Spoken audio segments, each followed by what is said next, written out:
What's up? This is Jordan Gray from Half Lit and Dope Living TV. Hey, this your boy Don Ritchie representing the Midwest 219 Stand Up. Hey, what's up, y'all? It's Lamar Tate. This is your girl, Monifa. Hey, what up? It's your man Dave Hollister from Blackstreet. You know what this is right here. This Trigger Tretch in the building. Hey, what's up, y'all? This is your boy Jason Weaver. And whenever I'm back home in the Chi, I'm checking out Dope Living TV. Hey, it's your girl, Adina Howard, and you're watching Dope Living TV, live with Greg Gray and the crew.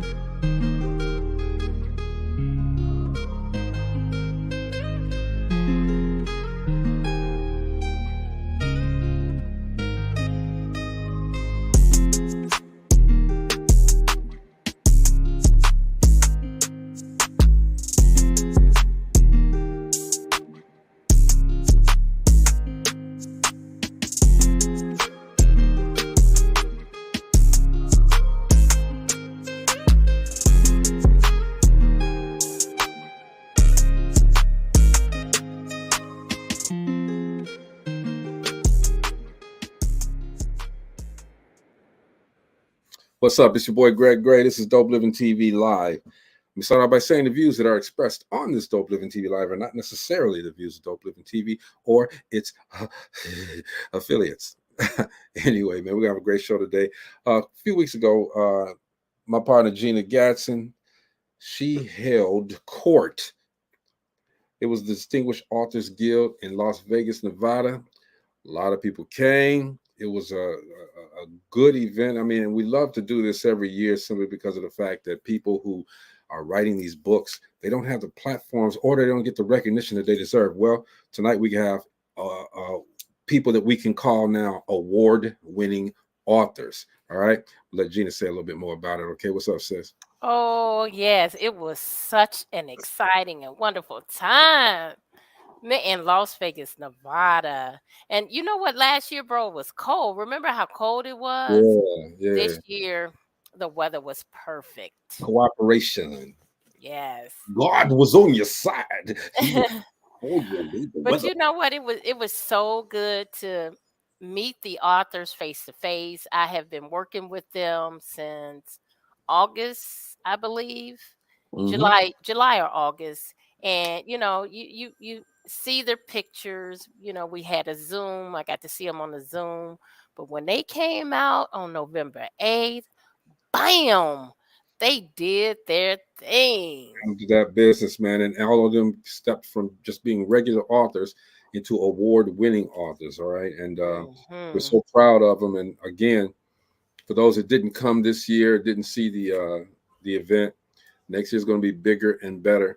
So, bro, follow through. I'm gonna let this cat out the bag real early. This is earlier than I've ever done.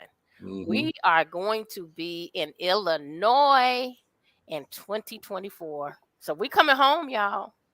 All right. I'm glad you didn't say Illinois because there's going to be a lot of noise in Illinois when the Distinguished Author Guild. They get mad when you put that S on the end. I don't give a they damn. Get real mad. I don't care. But who heard of a silent S? A lot of that stuff, but that's a whole different show when we start doing stuff like that. It's a whole different show when we start finding out that these cities and these states don't need these extra letters or either need to pronounce these letters. But anyway, man, again, we're celebrating the Distinguished Author Guild event, as well as the authors that were there, presented their books, and all of them are winners. Every single one of them. Winners. Yes. Right. I got to say this because the readers gave me feedback. This is the first year that I had feedback from the readers that almost every single book that they read were good books. I mean, they really had a hard time choosing which books would be the award-winning books because all of them were so good. And that's the thing, okay? You guys are writing these books, man, and I guess, people say, we can write a book. You got to write something that's meaningful, something that people can really grasp a hold of, and something that, people can relate to. They can visualize it without it being visual, So we are celebrating. We got two of the winners, two of the award-winning authors on the show tonight, okay? First, Yes. we have a young lady who does not know how to spell her own name, Oh, but stop it. Stop it. still, I said it one way. She said no, it's with a E. So You're gonna get in trouble. she has a book. Well, she has many books, but she has one now called "Masking in Your Brokenness," uh, and that's Miss Sheena Gourdine. What's going on, Sheena? Nothing much. Thank you for having me. Yeah, yeah. And then we got this guy, man. He said this He's guy. guy. He works out. He's an evangelist. He's evangelist, right? Gina, help me out. I know that he's a trainer, a personal trainer. Personal. He even brought an example of his work to the Distinguished Authors Guild, and I was standing there with my mouth wide open, like, wow. We'll see if he's an evangelist. But he's also an award-winning author as well. This is my man, Sir McAdoo Haggins. See, I'm not going to get into correction. I'm not going to get you to correct my name. I didn't say it right. Haggins. That's what I said. Okay. No, That's what it sounded like you said, too. No, he did not say Haggins. He said it right. Carolyn Stevens says, congratulations to all of the awesome DAG winners. Distinguished Author Guild winners. What's up, Marcella? Hey. Hi, Hey, everyone. How are you guys? So yeah, Doing well. we got two of the winners on here today. We just want to find out their journey and find out how it felt to number one go and win this award, and what's in the future for them now that they've won the award. What's the process? Okay, start off with you, Shana. What's going on with you? How did you get into writing books? Actually, I've been writing poetry since I've been 12, and my first 3 books were actually poetry. So, being able to write poetry and to empower people and inspire them to, follow their dream and to use power in my words, why not give the gift that's keep on giving and walking in my purpose? Say it, girl. Say it.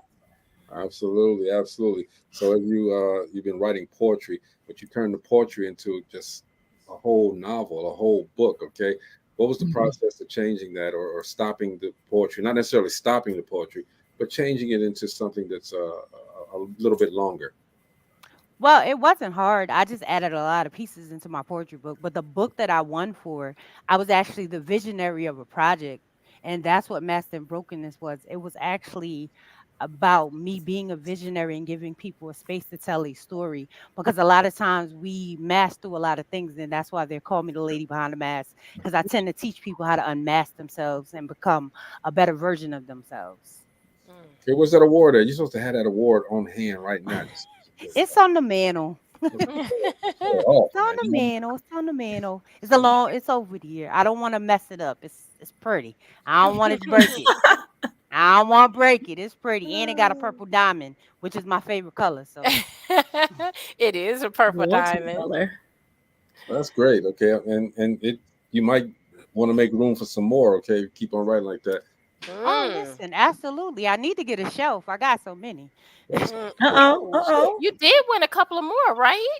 I have. I've won tremendous awards. I can't even count anymore with the accolades. But a lot of times, it's not even about the awards. It's about the privilege of being able to give back to people that's Right. been through domestic violence. Because part of my mission is being able to help them master their brokenness and be able to speak out on who they are and be a better version of themselves after going through trauma. Okay. And I heard your story. I know you were on a couple of other podcasts, and I heard your story, and it's a one of strength and endurance. Absolutely. Not too long ago, I was actually on the Channel 6 News. So it was like crazy being Yes. able to go to the community event that was called Take the Night Back by the YWCA and, had the news station looking for me. That Mm, made, that's like, oh, well, that means I'm putting out the right power and that's walking right. in the right purpose. And so being able to write masculine in your brokenness and giving people the room to be as powerful as they are with their words and being able them to give them the space to empower other people with their stories is an awesome and amazing journey. I agree. I agree. You do a lot though. I know you had I do. the what was it? The homeless drive or the I did the back to school drive, which back to school I got to drive? serve 4 shelters and 21 kids. I Wow. am now doing the Smile for Christmas for the children. I want to be able to bless the 4 shelters and the 21 kids. But I also have my podcast that's called The Power in Your Voice. I also am a speaker and I go to the shelters as well once a month. I have 5 shelters that I work with that I go there once a month and do workshops with the ladies that is there. Mm. And then I advocate along with that for my chronic illness that I do as well. Man, Now, I you're gotta, talking about giving back. I Yeah. gotta say something though. So, Shana, if you can remember, you've been on the show before, Yes, I've been on the show a couple times. and when you won that first award, you stayed on with us after the show, and you talked about a couple of things, and we told you just keep going, push that, okay? Next week she had a podcast. She was out there. She was doing all of this stuff. But bro, her podcast is over in Africa, right? Well, I have the podcast, but then I have the radio station that I work with out of Nigeria as well. So she reaching That's called across. It's called HOD Radio out in Nigeria. And she wasn't doing nothing. No, I was doing something when you met me. I actually might have didn't have the podcast yet, but I was already in about 20 anthologies myself, and I was already 3 books in. Shana, what area do you live in? Do you mind me asking? I stay in upstate New York in Troy. Okay. Can't you tell from your accent? But I'm originally from South Carolina. No, I don't really hear the big city across South Carolina. I hear it because at the beginning she said nothing without the H. Nothing. Okay. Sir But Haggins. the true sign for New Yorkers is the word coffee. How do they say it? Coffee. Coffee. You know what? My cousin does say it that way. Come think about it. Coffee. Yeah. I don't drink it. Sir Haggins, what's going on? Trying to keep up with you, brother. Man, look, I gotta keep up with you. Man, I'm trying to keep up with me. There we go. Hey, tell us your journey, man. Tell us what got you started. Man, I go. How far back you want to go? It's just it's been a long road. I didn't write the tell-all book yet. You need to, because I know your story too. Yeah, I read a little bit about it. Yeah. I just come from the hard streets of Boston. And I would do the domestic violence myself, and after the molestation, that was from 8 to 13. In between, I wanted to I wanted to do business, and I wanted to do business. Because nobody was really paying attention to me, and so I realized that at a young age you need money to make things happen. Because the ones that had the money was the ones that was calling shots. So I realized that, at age 10, I started hustling and doing my thing and selling candy and taking out trash for neighbors. And I was just doing a lot of different things. And then at 13, I just couldn't take it anymore. And I just wanted to commit suicide. And I'm just so glad I didn't, and once I realized that I didn't kill myself, I realized, okay, I can really win in economics. That's one of the reasons why I wrote this book, to really enhance people's their mindset. They say, you know what? If that little kid could do it, I could do it. And I created those principles in that book that are being taught today, but they're so simple that if you have children or grandchildren, even if you don't, if you just have children around you or nieces and nephews or you're part of an organization, we can nip at poverty. And our next wave of business owners, because of the lifestyle I lived with my mother and my sisters and cousins, I mean, we really, it was a really like a rugrat existence. It really was. And It was poverty really. I mean, that's nothing proprietary, but once I realized how it was changing my life, and I could just deal with things, that's why I created those systems so I could be able to function at a higher level. And the most people that read this book, they're gonna feel the same way. Yep. Exactly. So basically, you're giving a master class in life, right? Yeah, especially around simplicity of business. I mean, people that are already in business, most of them will tell you, I didn't really have a system. I really didn't have this. I really didn't have that. Well, you have it now. And you can take those 5 principles and inject it into your system, and you'll see that you'll say, man, this is stuff that I need now. I can give it to my children or my grandchildren, whatever. But shoot, I need it too. And I believe that all parents and parents that care about their children want to be entrepreneurs, because there's a lot of parents and grandparents that are not into that entrepreneurial stuff. And I understand. I really do. I mean, that was the hand that you were dealt. Mm-hmm. But that doesn't mean that through the sound of my voice that you know, and by the sound of my voice, get a book and read it and give a book to somebody in your family that if you want to help with poverty and mental and financial depression as well, because a lot of people don't understand how close depression is connected, how much the depression is connected to economics, and people that struggle financially. I mean, they really go through a lot, and people that go through a lot of different things, what happens, they end up doing things they really don't want to do. Mm-hmm. Yeah, they say, I wouldn't, if I had money, I wouldn't have done that. You know, so the next wave of business owners is going to be ex-convicts, ex-prostitutes, ex-gangbangers, ex-drug dealers, ex-drug users, because there's nowhere else to go. The revolution will be televised. It hasn't been televised that the financial revolution, a bold new movement for financial improvement, it really has to happen now. We don't have the luxury to wait another 20, 25 years with this window of these children, these young youth and young adults have created this bubble for us, which is technology.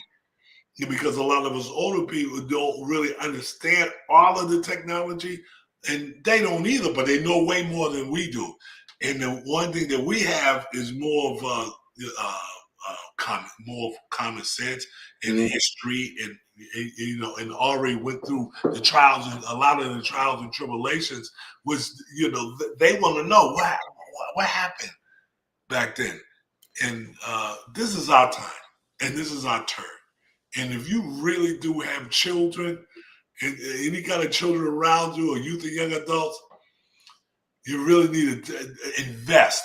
Don't buy a book, invest in it.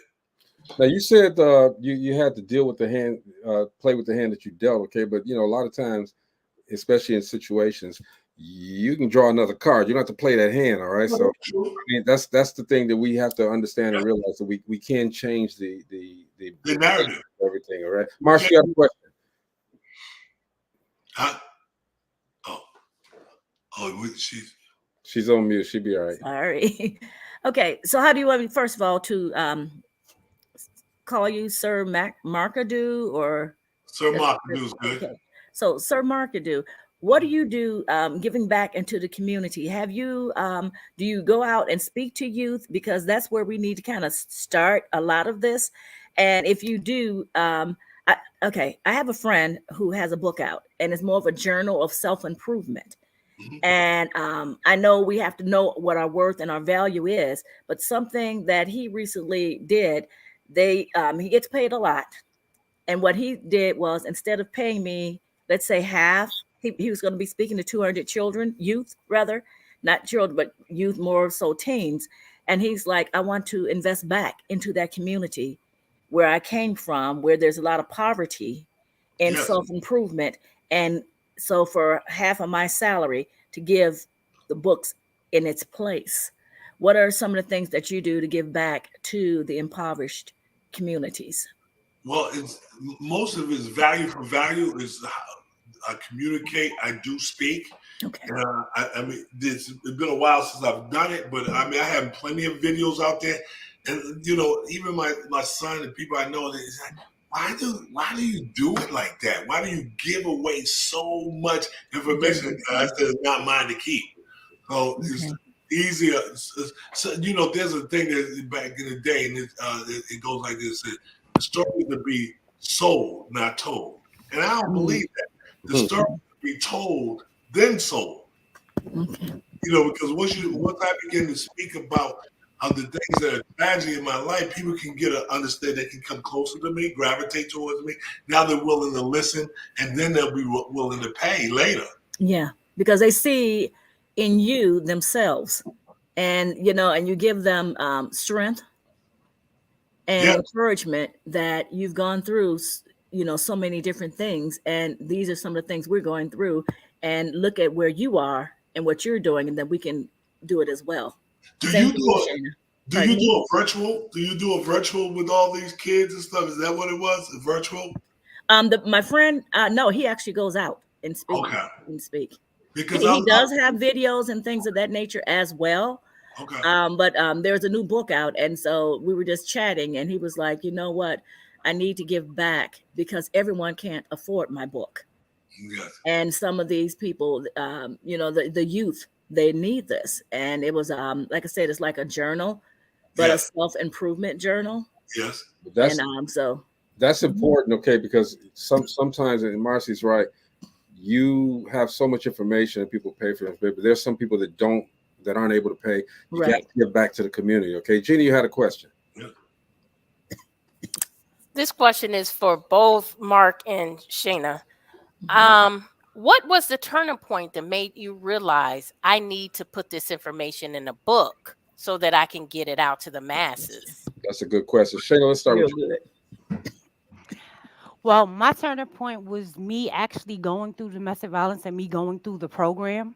And as I see them go through it, they still was dealing with the frustration, the anger. They still was holding a lot of baggage from their trauma.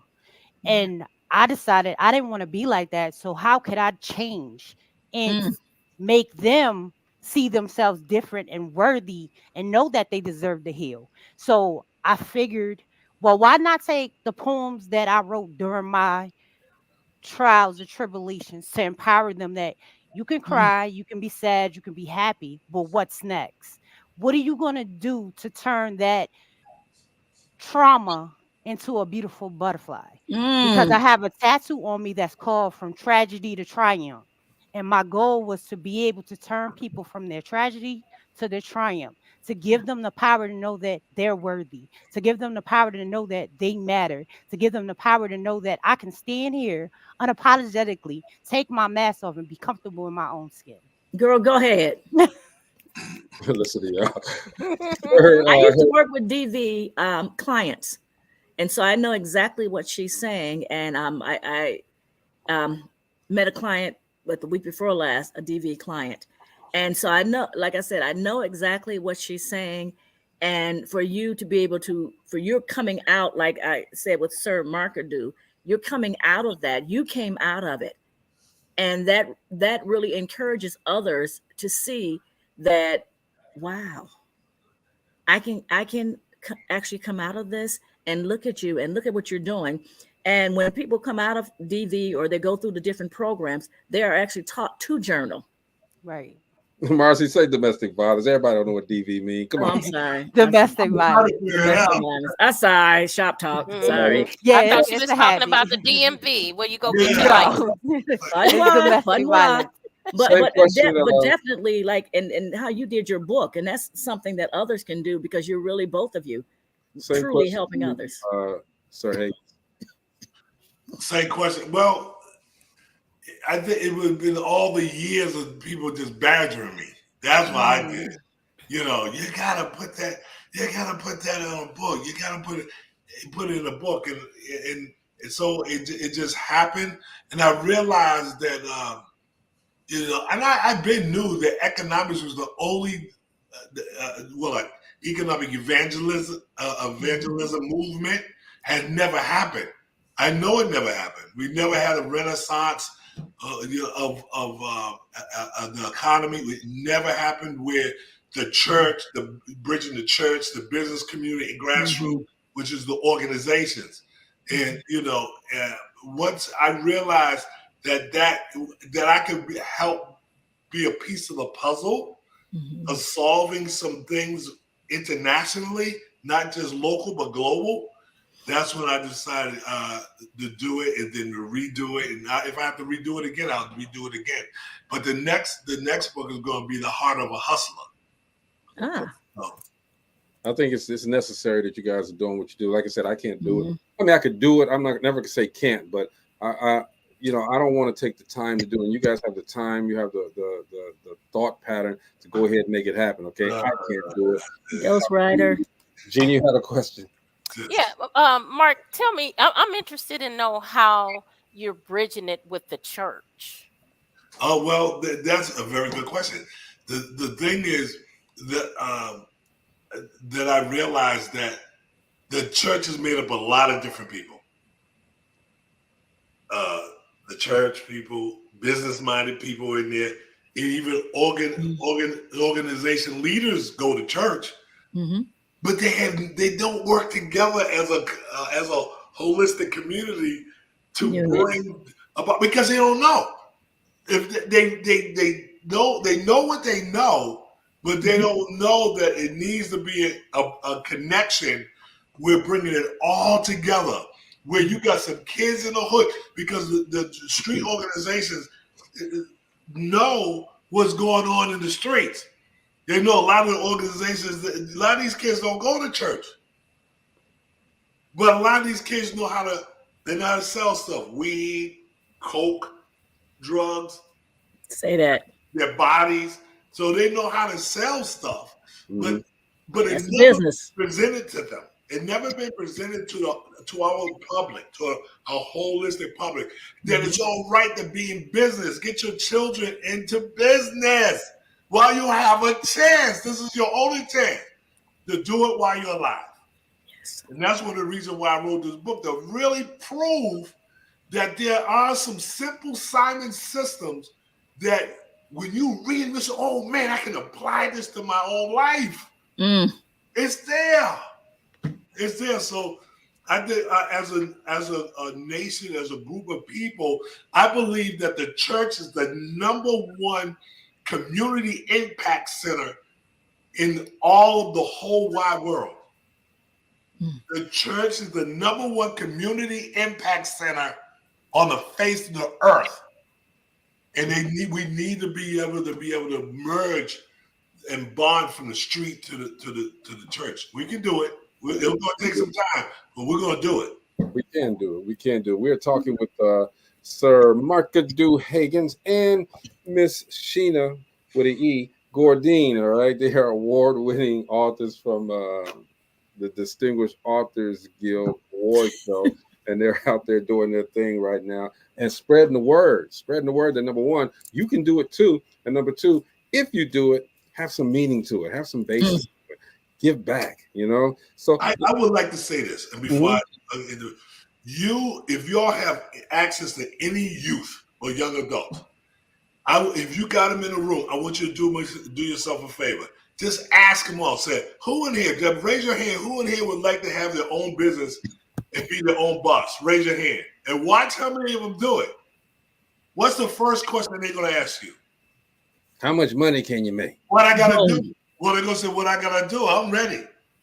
These kids, we did, especially with women organizations, they got these organizations, these young kid organizations, but there's no real economics tied to these organizations. If you got a women's group, I guarantee you, out of 10 women, 7 to 8 of them will go right into business right away. But you say, would you read this book? If I can help you start your own business, would you read this book? And it's easier to now tie into the business community. To deal with business people, say, hey, we got somebody that wants to be a beautician. it is easier to connect those black dots. So let me ask you guys. First of all, well, I got two questions, all right? And if anybody else want to interject with a question, that's fine. The first question is, how much pushback have you guys gotten from people as you were going through your journey? How many people, did not support you, and did that non-support kind of dissuade you in any way? I know that we see the end result, but at that point, did it kind of make you say, well, man, maybe they're right? You want to go first? Or you want... Don't make a difference. Okay, I'll go first. Okay, listen.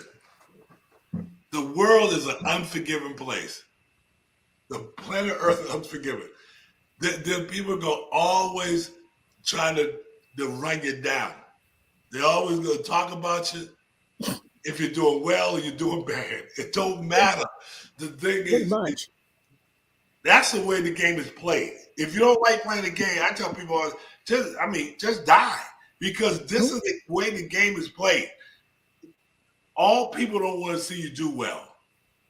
So if you know there's a power like God on your side, there's nothing you won't want to do. And this is what I bring into these young folk. I said, listen, there's one person that's really on your side, and that's God. And you take it from there. But you gotta build that relationship. And once you build that relationship, and I tell them my story, I said, if I can do it, you can do it. There you go. So, the people are there to stop you. So then that's called, evil or the devil. Evil is just a holistic thing. The devil is that person right next to you, just whispering in your ear, talking about you wasting your time. Don't do it. Like I had people do that to me. They tell me I'm wasting my time getting into the body oils and the burning oils because the market's flooded. But the first thing came in my mind, I said, the market's flooded. I said, that's great. That means I don't have to work there. All I have to do is have great customer service and a great product. There you go. There you go. Shana, what about you? Well, during this process, I learned that there's people that's for you and there's people that's against you. And not everybody's going to support you, and not everybody deserves to sit at your table. So I've learned that what my story and my testimony is attached to the people that's who it is for my tribe. And I've learned that family are not the ones that are going to be the ones that you see support you. So I've learned that who is for my brand and for my message will be attached to me. And irregardless on who it's for, I'm not for everybody, and it's okay. I agree with you totally on that one, man. I'm not for everybody, and I'm cool with that, okay? Because I'm gonna skip to the next person. I'll be for them, no problem. Yeah. The second question I had though was this: have you guys, as your success comes with writing these books, have you guys ever thought about taking it to the next step and making it visual, making your books visual? Yes. Okay. Oh, just that's it. I thought about it. It's about getting the support and the financial thing about it. So right now, as far as me visualizing my story, I did a documentary back in 2020, which is called Through Your Eyes, The Mask Behind the Mask. And I had about 6 to 10 people that speak about domestic violence. And I also allowed my daughter to tell her part of seeing me as a mother dealing with domestic violence. So those are my visuals right now until I can get the funding or grants to be able to make it a lot more visual. So I've got that, but other than that, that's the closest to visual I've gotten. Besides also putting it in words, I did an album, which is called I Was Always a Rose in the Darkness of Love. So I tap people through their ears, through their eyes, and hey, whatever's next is the movie. There you go. There you go. Yes, I'm in the same space. I mean, I could only tell you almost the sweetness of the dark side. If I really start really telling you some of the other things, I had like my pastor. He said your story is nothing proprietary really about it, but the way I deliver it, it brings the power. Because to be able, like the sister just said about her child seeing it, I seen some stuff I ain't supposed to see. I ain't supposed to see that. And then I'm not proprietary about it. It's nothing proprietary about it. But a lot of children see things they don't supposed to see. And they just end up growing up seeing it, and it affected me in ways that I didn't realize it would do something to me later. I went through 2 major bouts of depression in my lifetime, and I'm just coming out of one of them, So because depression is real, it's a fight that it just seems like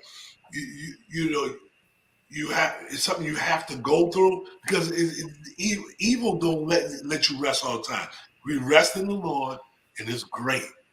But at nighttime, when you're by yourself and you're sleeping there, and when those demons start creeping in, they creep, and those thoughts. You call on God. You call on God. Yes, please call on God. But evil has its way, and those demons are creeping in. And you have to deal with them. I call it management. You have to manage it. Okay. Marcy, you had a question. Yeah. Sir Markedu, you said the sweetness of the dark side. Yeah. Can you kind of explain that? That's a movie, that's a book, and a sermon. That right there would preach all on its own. Can you break that down a little bit? There's okay. As crazy as a lot of the people in my life were, leaving my mama. My mother was, just before I was getting ready to commit suicide, the last thing I heard was I should have flushed your ass down the toilet when I had a chance. So this is my mama. My number one woman in my life to protect me is the sweet. That's the dark side of the sweetness. I mean, I love my mother all the way to the day she died. So I mean, after I realized that I didn't commit suicide, she said that to me one more time, and I let her have it in a nice way, right? I let her have it. I said, Mom, you didn't flush me down the toilet. So why do you keep saying that? You can't flush me now. And she never said it again. So that's that dark side with that sweetness and everything, and you're in a relationship, and there's the sweet part, and then there's the sour part, the crazy part, and you're trying to do all that darkness. You see sweetness. You still see the sweet, even though you might be getting your ass whooped every day. Every day. But you still something about that man or that woman, because the woman could be whooping his ass. So he's still in love with her, and they remember the sweet parts of that relationship. Take the bitter with the sweet. Take the bitter with the sweet. There you go. Sheena, let me ask you, piggybacking off of that, you had a difficult life as well, all right? Has that, when you're writing your books, when that stuff pops up, I mean, how does that make you feel? After glowing through my growth, I've learned to manage it. Like, I used to fight in my sleep. I used to deal with the trauma, but I've told my story so much and went to therapy and healed through it. I call it my glow up after grow up. And I've learned to glow through my growth and take everything as a lesson and be able to teach people how to heal after their trauma, being able to manage that depression or that anxiety, and remember that I am worthy and I'm deserving to be where I am. And evidently, I went through a tragedy, but it really wasn't for me. I have people that's attached to this story and needs to be healed through it. So I've learned to use the word dope, which is dedicated to other people empowerment. You'll learn to use the word heal, which is helping to empowering amazing lives. So my scars is actually for somebody else's testimony, regardless of how bad it was. Yeah, that's powerful stuff. Yeah, it is, man. That's powerful stuff, and even with on my side of it, Sister Shana, the second bout with depression really, it was tough on me. I didn't think I would ever go through depression again. Like you said, I think everything I went through, I'm going to take that pain and make it turn into my purpose. I'm going to take that purpose, I'm going to turn it into profits. Okay? Mm. So when I lost 3 of my brothers, 5 of us, I lost 3 of my brothers, and it didn't seem that bad because we weren't really super close. We were close, we're brothers, but we weren't really close. And I had my sister, my father, my mother, my sister. And I was good. I was functioning at a high level. Okay. And then my father died in 016. And I said, wow, I didn't really mourn well about it. Because I think I accepted it as I'd known him. We got a chance to live with each other and deal with each other. And we had a happy life. And I remember that. He was the one that said, no matter, one day you're going to change the world, son. I love you, and you're going to change the world. But 8 months later, because I had my aunt, and my mother, and my sister, 8 months later, my mother died. And I said, wow, this is different, right? But I didn't really mourn. I didn't get it in there because I still had my sister left. And 5 months later, my sister died. I lost my mother, my father, all my siblings gone, and I was still in my 50s. So I wasn't able to reach out to him, but it didn't hit me till 5 or 6 years later. And this is why I want my piece to the world is things like this is going to happen. Get around people that understand that it happened to them, and they understand management skills. Because you do not want to go so deep in depression that you can't function. And you could be on top of your game, which I was, and I got off my game. I mean, that depression hit me like a ton of bricks. I'm just working my way out of it. I love being alive. I love knowing that God's going to use me on another dimension. Mm-hmm. I was down here. I almost lost everything. But I could feel God just saying, come back up, my son. I got you. I'm going to take you to the next place. Yeah, but I got to help his people. I'll never get what I want until I give God what he wants. Absolutely. No. So we're talking again with 2 of the winners from the Distinguished Authors Guild's award show that happened on November the 8th, all right? And just so you guys know what you missed. Let's see. So you know what you missed. We want to run, and we're going to run this every day that we're airing, because we're celebrating the Distinguished Author Guild award winners this week. We're going to play this, let you see who won. And, if you got any information or you want to get information about these authors, go to their respective pages and, holler at them, okay? But here's a list of the award winners, all right? Y'all check this out.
Those winners of the Distinguished Author Guild Award celebration in Las Vegas. All right, it happened November the 8th, and it's going to be huge next year too. Mm-hmm. Well, with you guys doing what you've done, how has the award show, the Distinguished Author Guild, helped you, or what did you think about it? I'll say Gina, you did a great job. Thank you. You're a great host. I also want to say, I'll just get ready to say your name, Dr. Carolyn. She did a lot to help a lot of people through this. I mean, she needs to get her big up. She helped a lot Yes, of she people. was awesome. And a lot of people, the quiet ones that don't get all the accolades and all that, but she should have had you should have had an award for her too, for just an outstanding helper. I mean, she is a blessing. Yes. Open, and she a blessing in disguise as well. Yes, she is. Yeah, but the award is helping still people to understand that there was that I wrote something. There was a connection that to be awarded something. I mean, I played sports. I got trophies. I got awards, most valuable player, all that stuff, all of the accolades. But there's still to be able to get something for something you've done and get awarded for it. It's a win-win-win situation. You win, the community wins, and God is definitely the winner, the biggest winner. Yep. Definitely. Shana? Well, as always, it's been a pleasure, always working with Gina, because this is 3 years in now. Yes. So to be able to network, expand the brand, collaborate, and just the work that they do is awesome. Like, I love it. Unfortunately, I wasn't able to be in Vegas, but it was an honor to be nominated and be the winner of this award, because I actually have people reaching out. Oh, when is this awarded? I said, well, when I get the information when it opens, I'll let you know so that you can get your book in there. So basically, it's now people coming to me like, oh, how can I get involved? So, Oh, just being awesome, connected. awesome. And it's always a pleasure being connected to Carol, because that's my other mama. So y'all are a blessing, and it's always it's greatness. You have a program on the network, right, Sheena? Yes, I do. BHC Media Group. So BHC, you yep. guys can go to BHC Media BHC. Group and see. I mean, she is doing I watch it all the time. You're doing such a wonderful job on there. Thank you. So go ahead. No, that's wonderful, because I had said even to Gina, I said, Gina, I said, I want to help you get your organization out there a little bit more. Didn't I, Gina? Yes. I said, no, I said, we have to connect. When I get back from Hawaii, we definitely going to connect. Yep. So, I mean, it's important that we all be a piece, a part of something. Try to make it big as possible. Yes.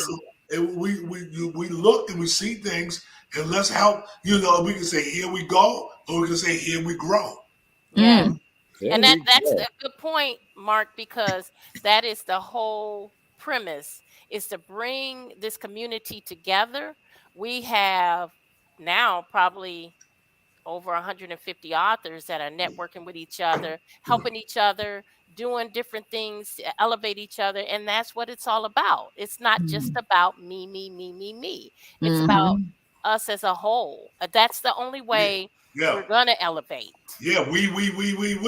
Yeah. That's right. See, Gina, that was going to be my next question, Gina. It was going to be to you. Okay, you developed this some years ago, and in your opinion, do you think it's doing what it's, or has it gone to the level that you wanted it to get to? Oh, not yet at all. Definitely not yet, but it's going to. And 2024 is going to be so fantastic. It's going to be, this is our year of elevation. 2024 is going to be our year of elevation. Yeah, I'm singing. I'm singing this time. No. I might have him on stage. He could do a little bit. I'm gonna be on stage. Look. You'll be outside. Just to interject, Gina, okay?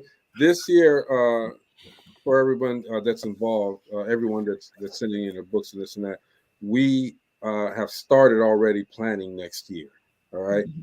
As soon as Gina was done, I called her and said, Gina, what do we got to do to make it better next year? Okay, not that it was bad, but what do we got to do to make it better next year? Okay, bigger. And That's she the told me, bigger. she told me that she's going to move it to Chicago first of all. I said, okay, you sure you want to do that? She said, yes. All right. And when she says yes and definitively like that, I know that she means what she says. Well, Okay. I pray on it. I pray on it. And when it drops in my spirit, I move the direction God tell me to move. Amen.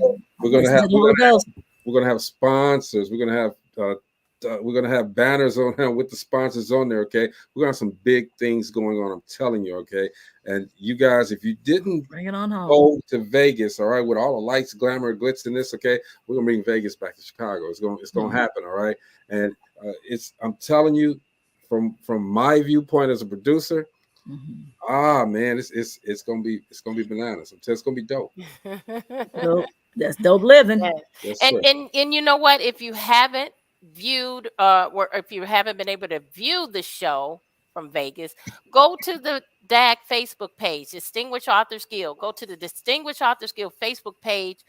All of the shows are there from 2021 up into 2020. I'm sorry, from 2020 up into 2023. You're able to see it. We started off virtual. So I can't say we haven't grown because we started off as a virtual show for the first 2 years. And after that, we moved out to Vegas for the next 2 years. And now we're getting ready to move over to Chicago. And who knows where else we're going to end up.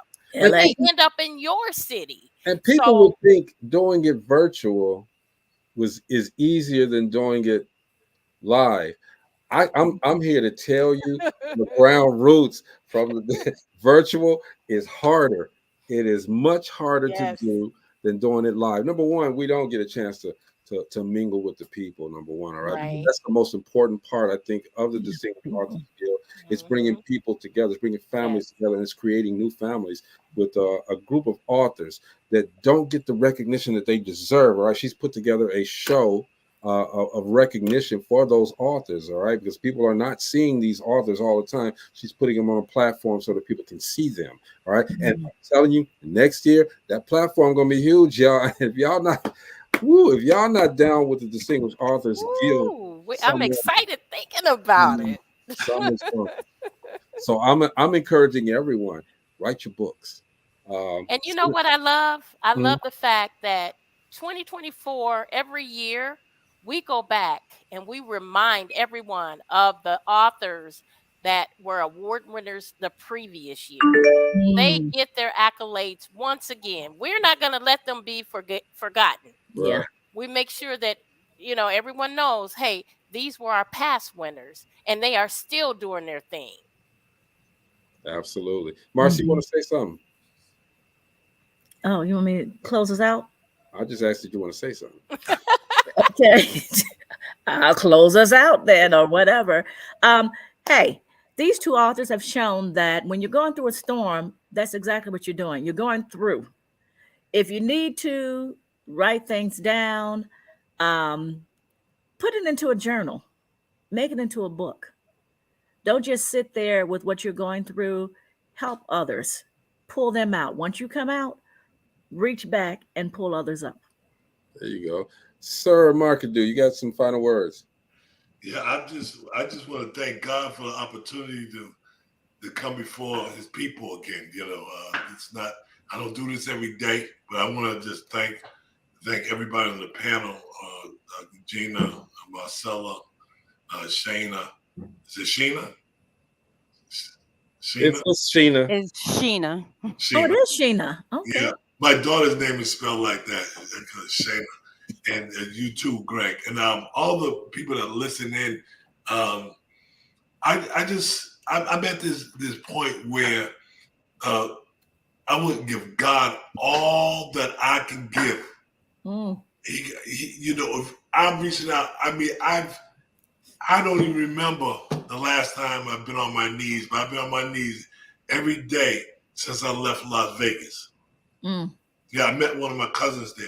And I want to thank him. His name is Daryl Furr. And he was breathing life into me. He said, man, you got to get on them knees.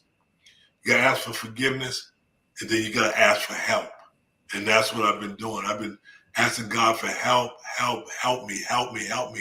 And I actually went to church yesterday. And that was the theme of the sermon yesterday. Wow. Is the help. Thank you, Father. and help me. They had to scream it out loud, and I was screaming it.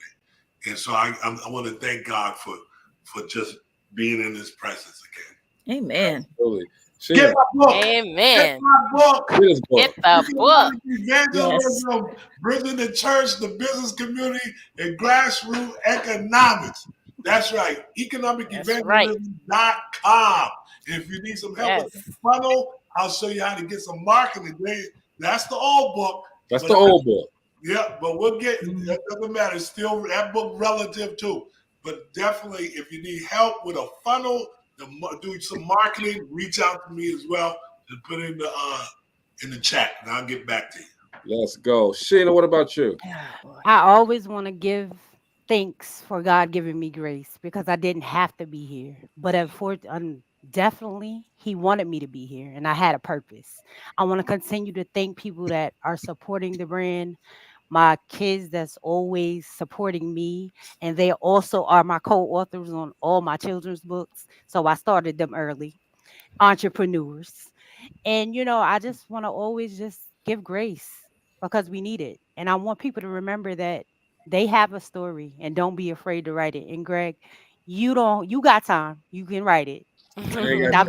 Stop saying you can't. You I don't can. have time. I really don't have time because I'm doing So get you a ghostwriter.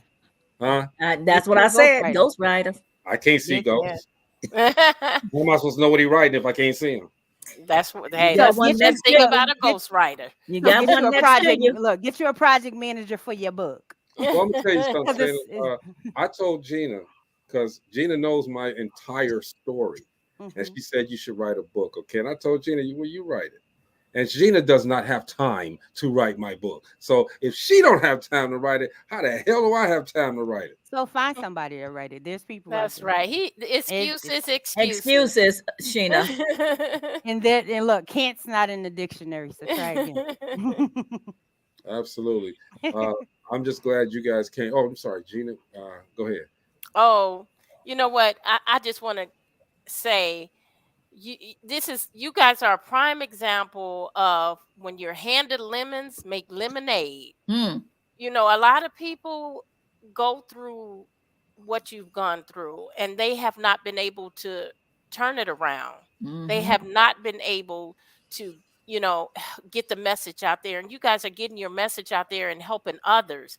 That's the beauty of a book, and that's why we always say write that book, because it's not about you.